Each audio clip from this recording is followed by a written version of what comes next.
নমস্কার বন্ধুরা, টোসিস নিয়ে আমার কাছে কয়েকশো পেশেন্টের কল আসে আর তাদের একটা সমস্যা থাকে যে আমি টোসিস সার্জারি করতে চাই, তো আমি সার্জারি করব কি করব না। এই ভিডিও দিয়ে আপনাকে বোঝাবো যে আপনি সার্জারি করবেন কি করবেন না। ইনি আমাদের খুব পুরনো পেশেন্ট, ইনি টোসিস সার্জারিও করিয়েছেন একটা চোখে আর অন্য চোখে ক্রাচ গ্লাস ব্যবহার করছেন। তো আমি চাইলাম যে এটা দিয়ে আপনাকে বোঝাবো। প্রথমত কথা আপনাকে বলি, টোসিসটা কি। টোসিসটা মানে হলো যে ওপরের পাতাটা নিচে পড়ে যায় আর সে পাতাটা চাইলেও তোলা যায় না, এটাকে বলা হয় টোসিস। এটাকে বলা হয় ড্রুপি আইলিডও বলে, লিড স্যাগিংও বলে, অনেকে এটাকে ব্লেফারোস্প্যাজমও বলে। এটা হচ্ছে মেডিকেল টার্ম। এবার কথা হলো যে আমি চোখের পাতাটা যদি না পাতাটা যদি না তুলতে পারি তাহলে কি দেখায়। প্রথমত আমি যদি চোখের পাতাটা খুলতে পারছি না, আমি কি করব। আমি খুব চেষ্টা করব খোলার জন্যে। আমি এই আইব্রোটাকে ওপরে, ভ্রুটাকে ওপরে টেনে নেব, এই জায়গাটার মাসেলসগুলো খুব ক্রিজ করে নিব আর চোখ খোলার চেষ্টা করব, কিন্তু চোখটা আর খুলছে না। এটা হচ্ছে টোসিস। এবার অনেক ধরনের টোসিস হয়, বোঝাই আপনাকে স্টেজ। একটা হয় যেটা চোখটা একদমই খোলাই যায় না যতই চেষ্টা করি, এটা হচ্ছে সিভিয়ার কন্ডিশন অফ টোসিস। আরেকটা হয় যেটা আমাদের চেষ্টা করলে একটু চোখ খোলা যায় আর আমি আপনাকেও দেখতে পাচ্ছি, স্ক্রিনও দেখতে পাচ্ছি।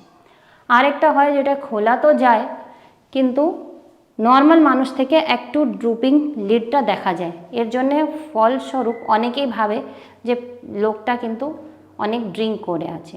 অনেক পেশেন্ট এই কমপ্লেন করে, আমার কাছে আসে, অনেক কাঁদে যে আমার একটা সোশ্যাল নেটওয়ার্ক বা সোশ্যাল সোসাইটিতে আমার যেতে খুব অসুবিধা হয়। সকালেই গেলে লোকে আমাকে কমেন্ট করে যে সকালেই উনি নাকি ড্রিঙ্ক করে এসছেন। এই প্রবলেম আমরা দেখেছি মহিলা পেশেন্টদের ক্ষেত্রে অনেক বেশি হয়। কেন লোকে ভাবে যে সকালেই মহিলাটা অনেক মদ খেয়ে চলে এসছে, কিন্তু সেটা আসলে নয়। এবার কি সে পেশেন্ট কি সবসময় নিজেকে একটা ট্যাগ নিয়ে ঘুরবে যে এটা আমার চোখের সমস্যা, আই এম নট ড্রাঙ্ক। তা কথাটা হলো এই চোখটা খোলার কি প্রয়োজন। প্রথমে প্রয়োজন আছে আমাদের যে ছোট্ট যে পিউপিল আছে এটা যে যাতে আমি দেখতে পারি। পিউপিলটা একবার দেখব কোথায় হয়। যদি আমরা এই চোখটা যদি দেখি, এটা হচ্ছে আমাদের কর্নিয়া, এই সেন্টারে একটা ফুটো আছে, এইটা দিয়ে আমরা দেখতে পারি, এটাকেই পিউপিল বলা হয়। এবার যার সিভিয়ার টোসিস হয় এই পুরো পোর্শনটা যদি কভার হয়ে যায়, এই পিউপিলারি এরিয়া যদি কভার হয়ে যায় তাহলে সে কিন্তু সামনে কিছু দেখতে পারবে না। তাদের ক্ষেত্রে হাঁটা চলা করা, কাজ করাটা খুব সমস্যাজনক হয়ে যাবে। এবার মাইল্ড টোসিস, তার মধ্যে কি হচ্ছে দেখবেন যে আপনি ফুটোটা বন্ধ হচ্ছে কিন্তু পুরোটা বন্ধ হচ্ছে না, একটু খোলা রয়ে যাচ্ছে। এই যে খোলা রয়ে যাচ্ছে তা থেকে তারা কিন্তু দেখতে পান, তাহলে তাদের ক্ষেত্রে অতটা সমস্যা দেখার হয় না, কিন্তু সামনে থেকে লোকে দেখলে এটাকে বিচ্ছিরি দেখায়। আরেকটা হয় তার মধ্যে অনেকটাই কভার আছে কিন্তু পিউপিলটা খোলা আছে। পিউপিলটা খোলা থাকলে পেশেন্টের দেখতে কোনো রকমই সমস্যা হয় না, কিন্তু ওই কসমেটিক্যালি সামনে থেকে দেখতে বিচ্ছিরি লাগে। এবার যাদের একটা চোখে টোসিস হয়ে যায় তাদের একটা চোখ নেবে আছে, একটা উঠে আছে, দেখলে বিচ্ছিরি লাগে। সব সময় পেশেন্ট চায় যে আমি যেন খুব সুন্দর আছি, লোকে এটাই জানতে পারে। তাহলে তাই সৌন্দর্যের জন্য অনেক সময় টোসিসের কারেকশন লোকে করতে চায়। এবার কথাটা হলো টোসিসের কারেকশন আমার যে একান্ত জরুরি দেখার জন্যে না শুধু কসমেটিক পারপাসের জন্যে, এটা আমাদের দেখতে হয়। এবার পেশেন্ট কিন্তু ক্রাচ দেওয়া চশমা সবসময় ব্যবহার করতে চায় না।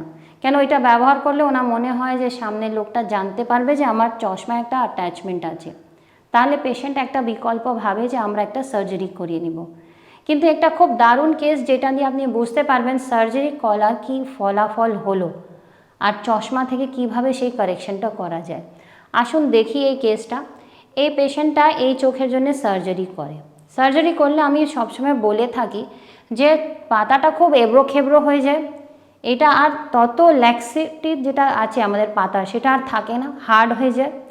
তাহলে আর যখন সার্জারি করার পরে এই চোখটা অনেক সময় দেখা যায় যে পুরো বন্ধ হয় না, তাহলে পেশেন্ট চোখে বা মুখে সাবান লাগাতে পারে না, জলের ভেতরে যেতে পারে না, সুইমিং করতে পারে না, ঝড় বৃষ্টিতে তার চোখে ধুলো বালি জল সবই আসে। নানা রকম সমস্যা থেকে পেশেন্ট এত আক্রান্ত হয়ে যায় যে পেশেন্ট ভাবে যে আমি সার্জারিটা কেন করলাম। তার তুলনায় যখন উনি ক্রাচ গ্লাস ব্যবহার করেন তো উনি দেখেন যে যখন দরকার তখন চশমা পরলেন, লাগিয়ে দিলেন চশমা, চোখটা খুলে গেল, কোনো সমস্যা নেই। তাহলে দেখি এই পেশেন্টটা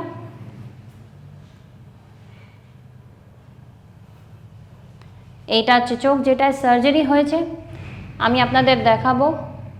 এই ওপরে দেখুন পাতাটা কত হার্ড হয়ে গেছে, প্লাস এই সার্জারি করার জন্যে এই জায়গাটা কত এবড়ো খেবড়ো হয়ে গেছে, আপনি দেখতেই পাচ্ছেন।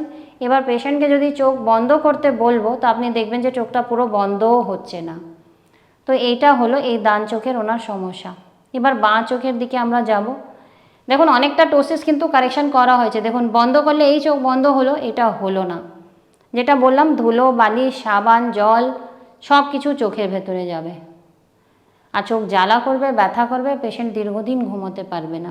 এবার দেখুন এটা ক্রাচ আছে, এটা উনি ব্যবহার করলেন, চোখটা খুলে গেল। যখন উনি চাইবেন এটা খুলে নেবেন, তাহলে আপনি নিজেই বুঝতে পারবেন যে সার্জারি করা উচিত কি উচিত না। ধন্যবাদ।